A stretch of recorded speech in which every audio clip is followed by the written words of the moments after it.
everyone, so in today's video, we're talking with Ferrari owners and asking them what they do for a living. We're here at Hinghwa Jewelers. They are hosting a private Ferrari event. And I'm super excited to ask these people what they do in order to afford these cars. So after watching that viral video of that Ferrari getting beat up, I was like, I need to make a video with some actual Ferrari enthusiasts. And yeah, we're gonna be diving deep into some very personal questions about how they actually make their money and how they grow their wealth. We made the trek all the way here to Hinghwa Jewelers in Walnut, California in my own Ferrari. And at the end of this video, we're gonna switch things up and actually have Joey interview myself. So yeah, stay tuned for that.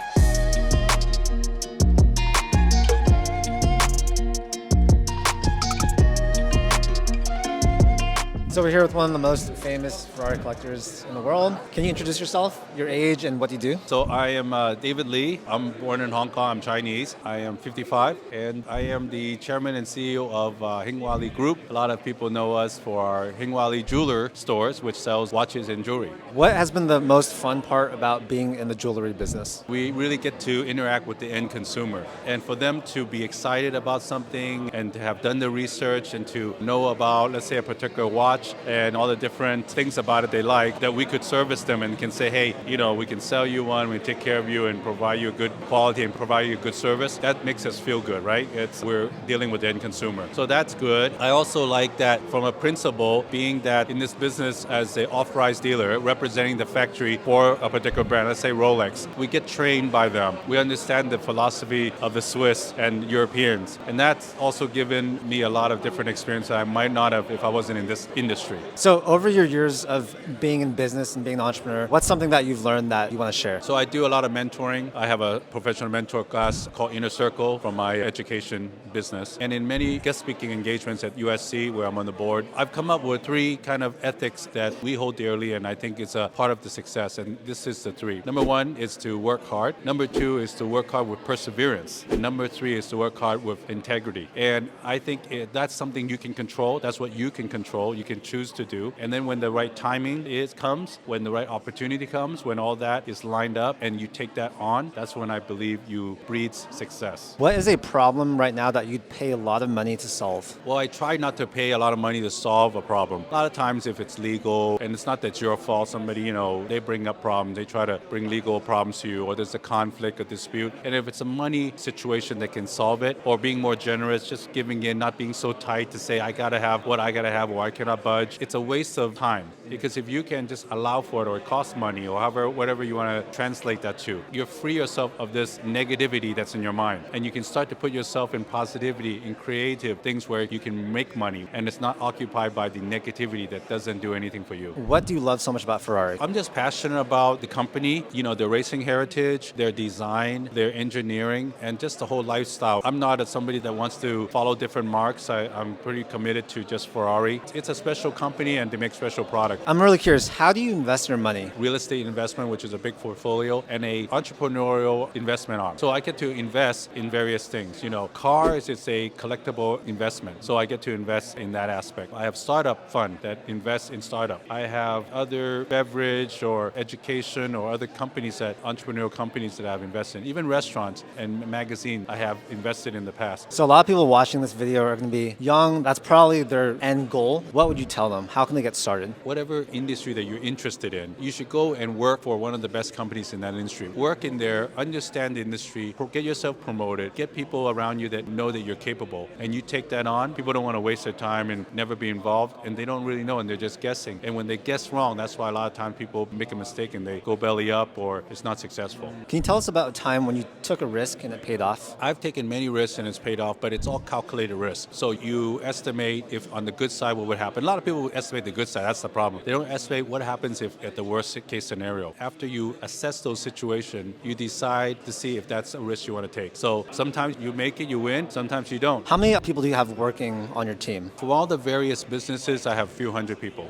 yeah. How do you build a good team, like good culture? I think building a good culture is all stem from the leader, from me. If you want to communicate that you want something done, they have to know that you're able to do it yourself and that you do it yourself. And you show by example and you you do it by training. And it's not hypocritical that, oh, you don't do that, but then they have to do that. It all stems from the leadership on top, how you lead. What is your morning routine? I don't get up early. I wish I got up really early, like a lot of people they do. They get a lot of stuff done. But I get up and I do my devotions and I have my quiet time, and then I assess my calendar. I look through my emails. I look through all my, now social media and all the different stuff to see what the things I need to answer and to kind of get my game plan for the day, to pick out what are the important tasks that I need to work on for that day and then focus on that. Because, I just take one day at a time. I got to make sure all the tasks I do it the best. And for any people out there that want to get a Ferrari in the future, what would you tell them? I would say do your research. Like anything, you would study it. You study it and just instead of compulsively buying, know what your strategy is. Is it for investment? Is it just to have fun? Is it to have a little bit of both? At least know where it's coming from. Talk to a lot of people. Do a lot of research. Just people so when they buy something, they know what they're buying and their expectation. And therefore, you won't be disappointed. More specifically, what should they do in order to be able to actually, afford a Ferrari in the future? Well, a lot of times I think people, they want the things now and they want to buy it before they really could afford it. I didn't really have a lot of these cars until many years after working, to build up the equity. And not to mention, for me, I was married, I have kids. I wanted to make sure my wife was taken care of, my kids were taken care of, my parents were taken care of. And then at the end, when there's extra, then that's when I take care of myself. And that's what we should do as people, to make sure that things is all in solid ground. Because you buy these cars and a lot of people want to just buy and flex or whatever and do that. It's just not the best way. But I know people are in a hurry and they cannot wait. It's just not the best way to go about it. So Ferrari owners, they know how to run businesses. They're also really good at managing their cash flow. And that's where Revenue's FlexLine comes in. Revenue's FlexLine is a safe and secure way to put funds in your pocket for those in-between moments. I've been in the same boat where, yes, sometimes your business can get paid inconsistently, and it's nice to get cash on a more consistent basis. If you've been in business for over 6 months, had over $10,000 in revenue, are not a sole proprietorship, and have a separate bank account for your business, then this could be a great solution for you. Unlike other financing options out there, Revenue doesn't place much emphasis on your personal credit score during the approval process. Instead, they utilize revenue-based financing, which is an investment, not a loan. They purchase a portion of your future receivables at a discount in exchange for providing working capital in the present. I like that they use Plaid to ensure everything is safe and secure, which is what Venmo and Cash App use as well. And another thing, they're super upfront and transparent about the funds you'll receive and the structure of repayment. Once approved, you get access to cash instantly and can use it how you like. For example, to grow your business, pay yourself, buy business materials, whatever it is. Anyways, if you want to get funding right now for your business, the link is going to be down below in the description. Now back to the video. So what's your name, age, and what do you do for a living? My name is Mel Stein. I'm 68 years old and I'm kind of an entrepreneurial guy. What Ferrari do you have? I have a 328 GTS, is a convertible one, a target top one. Yeah. And what's your favorite thing about Ferraris? I just like them. It's kind of like owning a rolling art and it's prestigious. So throughout your years of entrepreneurship, what's the biggest lesson you've learned? Well, you have to follow your passion, and it's good to have mentors and, have high standards and just be creative and think out of the box. Can you tell us about a mentor that you've had, as well as what lessons you learned from him or her? Well, I've had mentors in the magic world. I've had mentors in real estate, and what do I learn from them? They've already done it, so they can kind of show you all the shortcuts and kind of the right ways to do it, versus if you do it yourself, you're going to fumble around a little bit. If you were to start a business today, what would you do? I think with the internet, it's kind of like the new gold, and there's a lot of people making money on the internet in all kinds of ways. And I think and with artificial intelligence and stuff, I think that's a lot of, I call it the new gold. If you were to transport back to when you were 20 years old, what would you tell yourself? Live like there's no tomorrow, because there might not be. And what's been the best decade of your life so far? I mean, everyone is great. I keep thinking life gets better and better as I age. I just do more and more fun stuff and travel, and it's just great. Do you have any big regrets in life? Nothing I can think off the top of my head. I wish I could have got smarter quicker when I was younger. Can you tell us how you got started in entrepreneurship? Well, I realized that I wasn't capable of working for anybody, because when I worked places, I never really felt like I kind of fit in. And also what motivated me was you don't make enough money working for people. If you work for somebody, you have a job, which means just over broke. But if you are an entrepreneur, you have unlimited ability to make money, and so that was a motivator. What makes you a good entrepreneur? I just think I'm open to new ideas, new people, new situations, new technologies, and then I try to harness them to try to, make them benefit me or those around me in some way, shape, or form. What trends do you see emerging today that you think young people can take advantage of? I think things that are like internet related, or you have to kind of follow like the world and politics and see what's going on and where you see things, markets growing, then that's good. Like real estate, sometimes people are going out of California, they're going into like Texas or Utah or Arizona. You have to like see where the trends are and kind of capitalize on them. What's your name, age, and what do you do? My name is Steve Steinhardt. I'm 75. Which Ferraris do you have? I have a Ferrari 575 Maranello Coupe, a blue one, Tour de France blue, with a beige interior. What's your favorite thing about Ferraris? Smooth style, and the car becomes an extension of my own body when I drive it. I feel at one with the car. So, before you retired, what did you do for work? I went to the car business. I worked for Chevrolet and Mercedes-Benz. Then I left. I went to the home accessory business. I own a company now that my wife runs most of it. It's called At Home in the Valley, and it's a warehouse full of rugs. You asked me about what would you do to get rich to afford a Ferrari. The key words are find a need and fill it. Find a product that someone make, or you can make it better. If you find a need and fill it, that's the way to get rich. If you could go back to when you were 20 years old, what would you tell yourself? When I find a need, I should fill it for sure. And the first chance I had, I invented crystal clear shower curtains with patterns printed on them. And I didn't go ahead with that. It was a mistake. Someone took my ideas and created a $700 million company called Saturday Night. Thank you so much. So what's your name, age, and what do you do? Vanness, 44. I do entertainment media and fashion. How'd you get into that? I don't know. I just kind of fell into it. Yeah. I had a passion for dancing, and that led to everything else. Okay. Are you also an actor? Were you in Meteor Garden?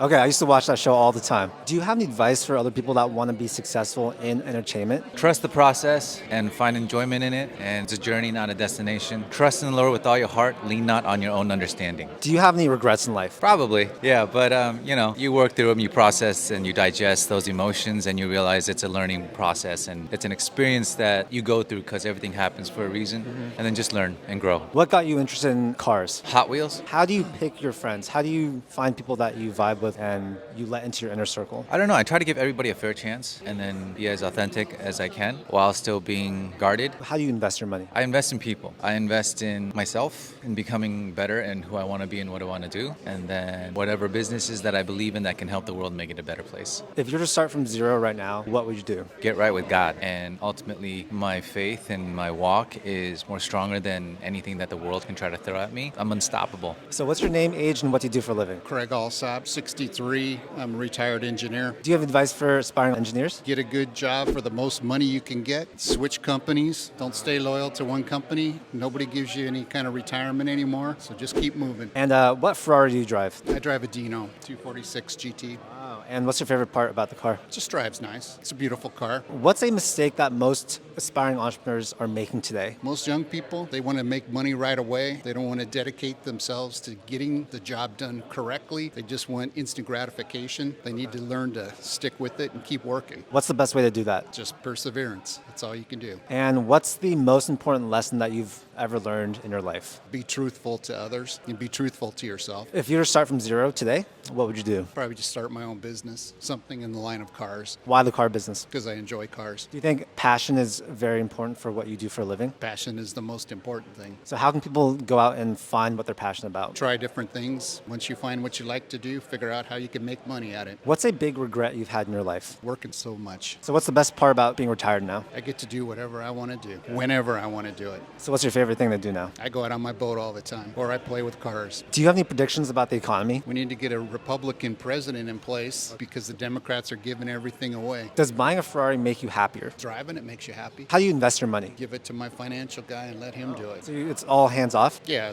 find the right person. But we also buy real estate and manage it ourselves. What would you say has been the best ROI, like return on investment, that you've made for an investment? Probably my Ferrari. Why? Because it's gone up about 20 times. But that's also over a long period of time. So how were you able to resist selling it as it kept going higher and higher in value? I just enjoy the car. Do you think you'll ever sell it? Somebody makes the right offer, I'll sell it. So like how much money right now? 400. Any last advice for people that want to have a good life? Just enjoy yourself. Treat others with respect. All right, so what's your name, age, and what do you do? My name is Charlie Chang. I am 30 and I am a content creator. Okay, what kind of content do you make? Personal finance, entrepreneurship, investing, all money related. How much money do you think somebody should be making before they buy their first Ferrari? I think I was making at least 100K a month by the time when I got mine. I don't think you need to make that much though. Like there's like rules on like calculations on how much you should spend. But as long as you're comfortable and you have like money saved up, then I think it's fun. And what's the best way that somebody can save up for a Ferrari? Well, be frugal like I was. I still am very frugal, but I think saving money is extremely, extremely important. I mean, it's important to make to increase your income, but it's also important to keep it, right? So I've been like pretty good my entire life stashing away money and prioritizing savings. What was like the biggest milestone in your business so far? The biggest milestone in my business was not being worried about the prices of the food I'm eating at a restaurant. I care about like making more money because I am super frugal normally and money stresses me out. And I told myself like if I can one day make enough money where it's like I can go to a restaurant and not really care too much about what I'm buying, then I will have made it in terms of like being financially successful. What's the best book that you've ever read? I have two. So Miracle Morning, that actually inspired me to like take action on my morning routine and like meditate, write stuff, journal, work out in the morning, stuff like that. And then another really important book was Can't Hurt Me by David Goggins. Before that book, I couldn't take cold showers. After I read that book, I could easily take cold showers. So like that book just teaches you how to be like super strong-minded. Do you have like any regrets in terms of business or life in general? I'd say not getting started sooner. I didn't get started with entrepreneurship like actually until maybe a few years out of college. And I really think that if I had,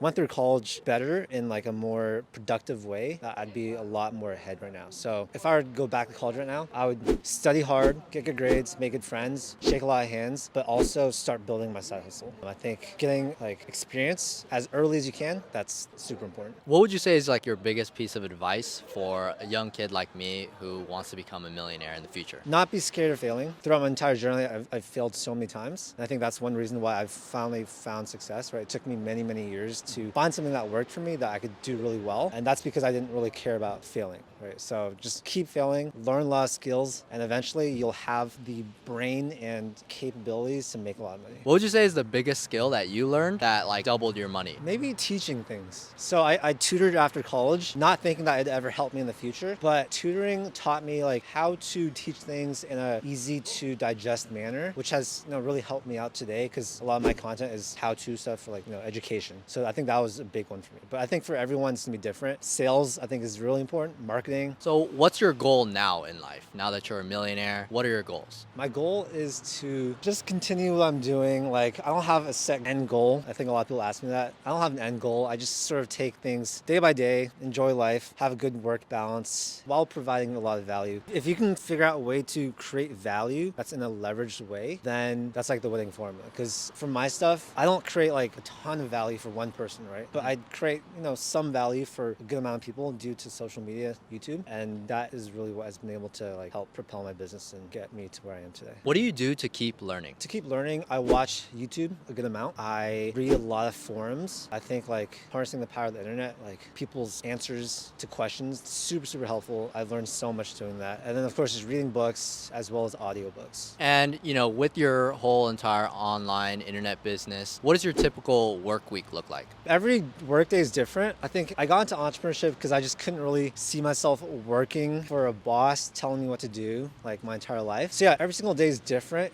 Some days I'll work 10, 12 hours. Some days I'll work 4 hours. But the bad thing about entrepreneurship is like you don't ever fully turn off. So I'm always like working in a sense. Even if I'm watching content, I'm working because I'm brainstorming. So what do you do to push through tough times? Just like know that things will always work out in some way, right? Like even if you fail at something, you'll come out ahead with a bunch of lessons and you can take those lessons and it's going to make the next thing you do easier. So I think I just go into things with that. And when things get tough, I just know it's like part of the process. So if you like sort of think about it that way, all the hard times become like sort of fun and like a challenge and it can like push you to keep going. What do you do every day that has led to your success? I'm constantly learning. I'm like super curious about everything, how everything works. So if I like don't know how to do something, I'll learn how to do it. I'll spend the time to figure out, and then I'll like sort of add it to my arsenal of like skills. So I'd say I'm a generalist due to my curiosity. I'm not like super good at one thing, but yeah, learning every single day, I think that's super, super important. I think not enough people do that. How do you invest your money? I am holding a good amount of cash right now, but I mostly buy index funds, ETFs, mutual funds, things that make me not have to worry about what I'm buying. That way I can focus on building my business. I think a lot of people make the mistake of like trying to day trade. They try and like pick out different companies to buy, and that like eats up a lot of your mental capacity. So I prefer just to make it more passive. So most of my money is in that. I have a lot of cash right now. I have a real estate property, and I also invest a good amount into my own business. Well, there you have it, you guys.